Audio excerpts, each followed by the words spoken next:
আসসালামু আলাইকুম ওরহমতুল্লাহি ওবরকাতু।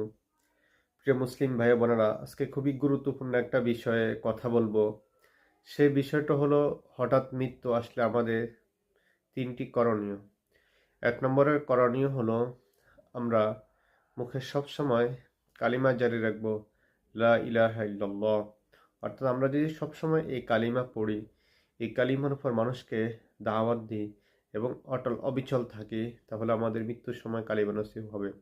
হাদিসের মধ্যে এসছে, মান কানা ফি আখিরি কালামি লা ইলাহা ইল্লাল্লাহ দাখালাল জান্নাহ।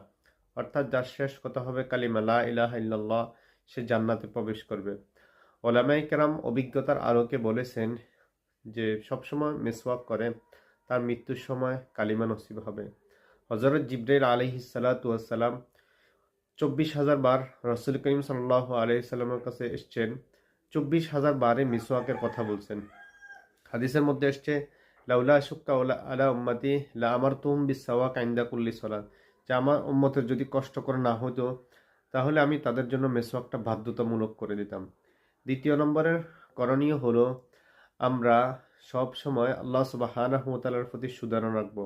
হাদিসের মধ্যে এসছে, আনাইন দাবদি জন্নিবি। অর্থাৎ বান্দা আল্লাহর প্রতি যেমন ধারণা রাখে, আল্লাহ সুবহানাহু ওয়া তাআলা তার প্রতি তেমনই আচরণ করে।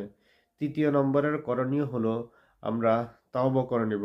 হাদিসের মধ্যে এসছে, আত্তা ইবু মিনাজ জামবি কামাল্লা জাম্বালা। যে গুনাহ থেকে তওবা করে, তার যেন কোনো গুনাহই থাকে না। এই জন্য আমরা মৃত্যুর পূর্বে আমরা তওবা করে নেব।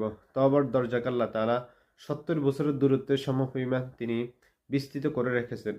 আর দুহু মাসিরাত সাবঈনা আমান। এই জন্য আল্লাহ পাক রব্বুল আলামিনের কাছে আমরা এই তিনটা জিনিস অবশ্যই করে যাওয়ার চেষ্টা করব। ওয়া মা তৌফিক ইল্লা বিল্লাহ।